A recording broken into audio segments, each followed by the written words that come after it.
నా ఆత్మ బంధువులు అందరికీ నా హృదయపూర్వక అభినందనలు మరియు ధన్యవాదాలు. నేను అనుకోకుండా ఇప్పుడే వచ్చాను పర్మిషన్ తీసుకొని. అనుకోకుండా నన్ను పిలిచి చెప్పమన్నారు.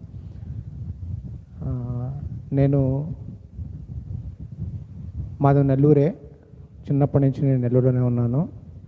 రకరకాల ఊర్లు మా నాన్న వృత్తిరీత్యా తిరుగుతూ చిన్న చిన్న ఈ పల్లెటూర్లు అది అంతా తిరిగాను. ఇదివరకు నాకు ఆధ్యాత్మికం గురించి నాకు ఏమీ తెలియదు. నాకు తెలిసి 2 సంవత్సరాల క్రితం నేను ఇక్కడికి వచ్చాను. ప్రతి ఒక్కరూ ఏదో ఒక సమస్యలతో బాధపడుతూ ఉంటారు, అది అందరికీ తెలిసిందే. కానీ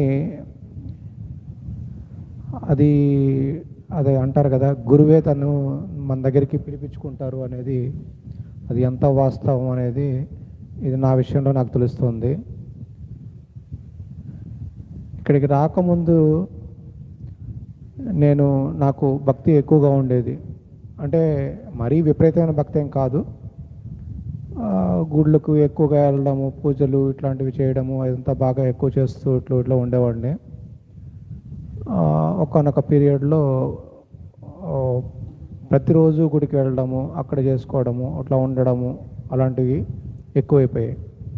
దీనికి ముందు 2003-04 ఆ ప్రాంతంలో మా ఫ్రెండ్తో పాటు హైదరాబాద్లో ఉన్నప్పుడు అతను పిరమిడ్కి వెళ్ళేవాడు. పిరమిడ్లో ధ్యానం గురించి వాటి గురించి నాకు 2003 ఆ టైంలోనే తెలుసు. కానీ ఎప్పుడు దాని గురించి నేను శ్రద్ధ చూపించలేదు. మామూలుగా ధ్యానం అంటే కూర్చొని ఎన్నోసార్లు ప్రయత్నించాను. ఒక గంట సేపు అట్లా చేస్తారు అని చెప్పేసి అంటూ ఉండేవాళ్ళు. మా ఫ్రెండ్ సాయంత్రం పూట మిద్దె పైన కూర్చొని ధ్యానం చేస్తూ ఉంటే అతను లేచిన తర్వాత నేను ఎగతాళి చేస్తూ ఉండేవాడిని.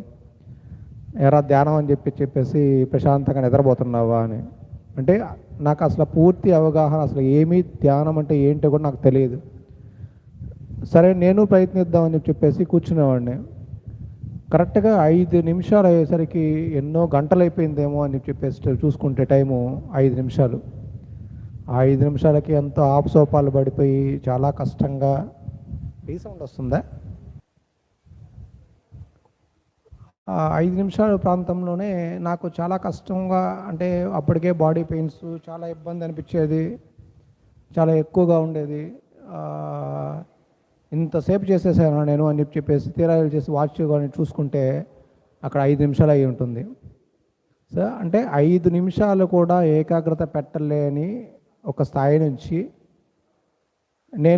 నాకు తెలిసి నా టైంలో ఒకే టైంలో ఒక్కసారి కూర్చొని కర్తాలకు వెళ్ళినప్పుడు 3 అవర్స్ కంటిన్యూస్గా కూర్చొని 3 అవర్స్ తర్వాత లేచాను. అసలు 3 గంటలు అయిందా అన్న విషయం నాకు నిజంగా తెలియదు.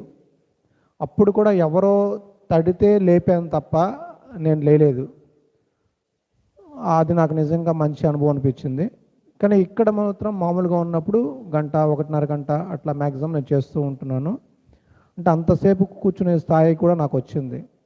వీటన్నిటికంటే ముందు నాకు అసలు ఏమీ ధ్యానం గురించి తెలియని స్టార్టింగ్లోనే అమ్మ క్లాసులు వినడం స్టార్ట్ చేశాను. అంటే మొదటి రోజు నుంచే ఇక్కడికి వచ్చిన మొదటి రోజే ధ్యానం అంటే ఏందో ఊరికే కూర్చున్నాను. 1 గంట కొద్దిసేపు 10 నిమిషాలు చేసుకున్నాను. వెంటనే సునంద గారు నన్ను అమ్మ గ్రూప్లో యాడ్ చేశారు. ఆ రోజు సాయంత్రం నుంచే నేను వినడం స్టార్ట్ చేశాను. కానీ ఇన్ని రోజులు ఒక 2 ఇయర్స్ అయిపోయిన తర్వాత నాలో ఏం మార్పు లేదేమో అనుకుంటూ ఉంటున్నాను. కానీ నాకు తెలియకుండానే ఈ మధ్య అబ్జర్వ్ చేస్తే చాలా మార్పులు అయితే వచ్చాయి. అంతకుముందు నాకు చాలా కోపం ఉండేది. ప్రతి ఊరికే. ఇంకోటి ఏంటంటే అహంకారం ఎక్కువ ఉండేది. నేను ఎవరితో ఆర్గ్యూ చేయగలను, నా మాటలకి ఎవరు తిరిగి సమాధానం చెప్పలేరు అని ఒక అహంకారం ఉండేది. అలాగ చేసేవాడిని కూడా. జనరల్గా ఎవరితోనైనా సరే ఆర్గ్యూ పెట్టుకుంటే నేను తగ్గేవాడినే కాదు.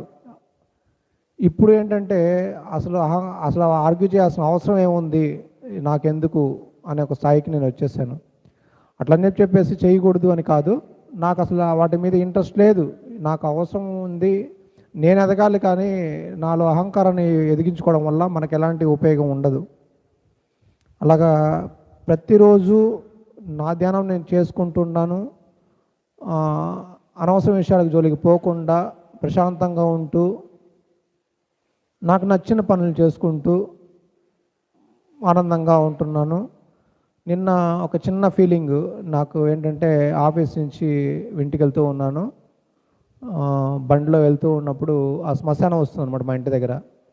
ఈ రోజు కాకపోయినా ఏ రోజైనా సరే మన శరీరం ఇక్కడికి వెళ్ళిపోయేదే, దాని గురించి ఎందుకు ఇంత ఆందోళన, ఇంత అది చేస్తుంటాము? అసలు మనం ఈ లోకానికి చెందిన వాళ్ళమే కాదు, వెకేషన్కి వచ్చాము ఇక్కడికి, మనం నేర్చుకోవాల్సింది నేర్చుకునేసి వెళ్ళిపోవాలి కదా, దానికి ఎందుకు ఇంత ఆరాటము దాన్ని చెప్పేసి ఒక్కసారి నాకు తెలియకుండానే కొన్ని క్షణాలు అసలు నేను ఎవరు అనే ఒక ఫీలింగ్లోకి వచ్చేసాను. నిజంగా కొన్ని సెకండ్లే ఉండొచ్చు మ్యాక్సిమం, నాకు తెలిసి ఎక్కువ టైం కూడా ఉండదు. బండిలోనే ఉన్నాను, బండి మీద పోతూనే ఉన్నాను. అలాగే కొన్ని సెకండ్లు నాకు తెలియకుండానే నేనే ఏదో ఒక లోకానికి వెళ్ళిపోయినట్టు, నాకు ఇక్కడ కాదు అనే ఒక ఫుల్ శూన్య స్థితిలోకి వెళ్ళాను. అంటే కొంచెం నాకు బాగా ఆనందం అనిపించింది. మళ్ళీ వెంటనే తేరుకున్నాను, ఏదో ఆ బండి ఏదో వస్తుండేసరికి సడన్గా వెంటనే తేరుకున్నాను. కానీ ఆ కొద్ది క్షణాలు మాత్రం నాకు చాలా హ్యాపీ అనిపించింది, చాలా సంతోషంగా ఉండింది. నిజంగా నాకు అంతకుముందు ఎప్పుడు కలగలేదు. మెడిటేషన్ చేసుకునేటప్పుడు బాగుంటుంది, కానీ మెలకువలో ఉండగానే నేను ఒక అనుభూతికి పొందడం అనేది ఫస్ట్ టైం. చాలా హ్యాపీగా అనిపించింది. అంటే ఇట్లాంటి చాలా చాలా విషయాలు కొన్ని వాటిల్లో జరుగుతూ ఉన్నాయి. నాకు తెలియకుండానే నాలో ఎరుక అనేది పెరుగుతూ ఉంది. ప్రతి విషయం, ఇప్పుడు ఆఫీస్లో ఒకరితో మాట్లాడేటప్పుడు మా కొలీగ్స్ ఉంటారు, అక్కడ రకరకాల మంది వస్తుంటారు. అడ్మిషన్స్ అప్పుడు బయట వాళ్ళ పిల్లలు, వాళ్ళ పేరెంట్స్ మొత్తం అందరూ వస్తుంటారు. వాళ్ళందరూ రకరకాలుగా మాట్లాడతారు, వాళ్ళకి చెప్పిన అర్థం కాదు. ఇట్లాంటి సిచ్యువేషన్లో వాటిలన్నింటినీ నేను ఇప్పుడు ఫేస్ చేయగలుగుతున్నాను. అంతకుముందు చిరాకు, కోపము ఇట్లాంటివి వస్తుంటాయి. బయట వాళ్ళకి చెప్పినా మనం వినిపించుకోరు. అది కాదమ్మా, ఇటు రాదమ్మా చెప్పినా కూడా వాళ్ళు వినరు, ఎందుకు రాదు ఎందుకు ఆర్గ్యూ చేస్తుంటారు. ఓపికగా నిదానంగా సహనంతో ఉంటూ వాళ్ళకి నిదానంగా సమాధానం చెప్పగలిగే స్థాయికి నేను వచ్చాను అంటే ఈ క్లాసులు వినడం. నేను ఉదయం కూడా అదే అనుకున్నాను. మనం అనుకుంటాము ఏది తెలియకుండానే మనకు ఇట్లా ఉంది అంటే, ఆ సబ్జెక్టు ఉదయమే అనుకున్నాను నేను. అమ్మ ఇట్లా మనకు చెప్తున్న సబ్జెక్ట్లో చాలా పవర్ ఉంది, అది మనకు లోపల తెలియకుండానే ఇప్పుడు కొన్ని అనిపిస్తూ ఉంటాయి అనమాట. మన లోపల తెలియకుండానే మనది ప్రభావితం చేస్తుంది. ఆ ప్రభావితానికి నేను కూడా గురయ్యాను.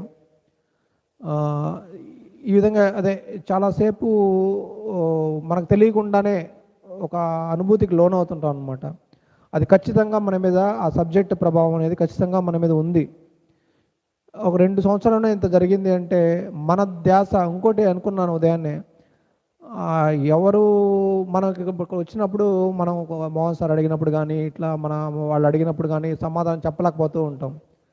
దానికి నాకైతే నవ్వు వస్తుంది. ఎందుకంటే మనం సమాధానం చెప్పకపోయినా నష్టమే లేదు, సార్ అంటూ ఉంటారు, అది కూడా ఒక పరీక్షే. ఎందుకంటే చెప్పలేనంత మాత్రాన మనం ఎదగలేదని కాదు, మనలో జ్ఞానం లేదని కాదు. ప్రతి ఒక్కరికి అన్నీ తెలుసు. ఇక్కడికి వచ్చిన తర్వాత మనలో ఉండే ఆ ఎరుక అనేది ఖచ్చితంగా పెరిగింది, అందరికీ పెరిగే ఉంటుంది.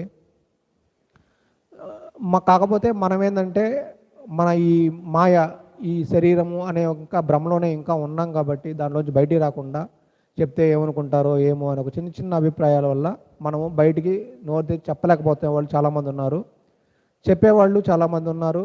కొన్నిసార్లు మనకు గుర్తుండవు, కొన్నిసార్లు మర్చిపోతూ ఉంటాము. అలాగని చెప్పేసి మన లోపల సబ్జెక్ట్ లేదని కాదు. ప్రతి ఒక్కరిలో సబ్జెక్టు లోపల మనం అన్నం ఏదైతే తింటామో అది ఎలాగ లోపలికి వెళ్ళేసి ఒక బ్లడ్ లాగా మనకు ఒక పవర్ ఎలా ఇస్తుంది, ఎనర్జీ ఎలా ఇస్తుందో, ఆ సబ్జెక్టు మనకు తెలియకుండానే లోపల మనకు ఆ పవర్ ఇస్తుంది. అది మనందరికీ తెలియదు అంతే. దాన్ని తెలుసుకునే టైం వచ్చినప్పుడు అది ఖచ్చితంగా తెలుసుకుంటాము. చెప్పలేనంత మాత్రాన ఎవ్వరికి ఏమీ రాదు అని ఎప్పుడు అనుకోవద్దు.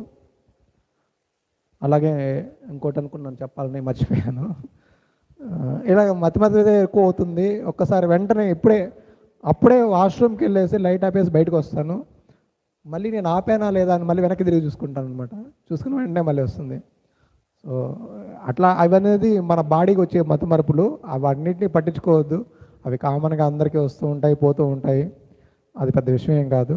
కానీ ఎరుక అనేది ఎట్లా ఉంటుందంటే మనకి లోపల తెలియకుండానే నాకు చాలాసార్లు జరిగింది. ఇప్పుడు ఉదయం కూడా 2 సార్లు యాక్సిడెంట్ అవ్వబోయింది. నేను ఇదే ఇప్పుడు ఇది చెప్పాను కదా, అమ్మ గురించి ఏదో ఆలోచిస్తూ మనకి ఎంత సబ్జెక్ట్ చెప్తుంది ఆమె, మనం ఏదో అనుకుంటాము. వాళ్ళు ప్రతి ఏ గురువైనా సరే వాళ్ళ శిష్యుల్ని ఎదగాలని అనుకుంటారు. ఆమె మన చిన్న ఒక ఇది ఇగ్నోరెన్స్ అంతే, ఇంకేం లేదు. అదేం తప్పేం కాదు. ఒక చిన్న కొంచెం కేర్లెస్నెస్ అంతే. మనమ్మే కదా, ఈరోజు కాకపోతే తెలుసుకుంటాంలే అని ఒక చిన్న అజ్ఞానంతో చిన్న కేర్లెస్, దాంతో మనం పట్టించుకోవట్లేదు అంతే. కానీ ఆమె మనల్ని ఎదిగించడానికి, ఎంతో చేయబట్టి నడిపించడానికి ఎంతో ప్రయత్నిస్తూనే ఉంది. మనము ఈరోజు కాకపోయినా ఏ రోజైనా సరే ఆ మార్గంలో ఖచ్చితంగా నడుస్తాము. ఆ మార్గంలో నడిచినప్పుడు ఆమె ఎదిగిన బాటలోనే మనము ప్రయత్నిస్తాము. అప్పుడు ఆమె వేరు కాదు, మనము వేరు కాదు అనే విషయం మనం తెలుసుకుంటాం. ఈరోజు కాకపోయినా ఏ రోజుకైనా సరే అందరూ ఒకటే అనే ఒక అభిప్రాయాన్ని ఖచ్చితంగా మనం వస్తాము.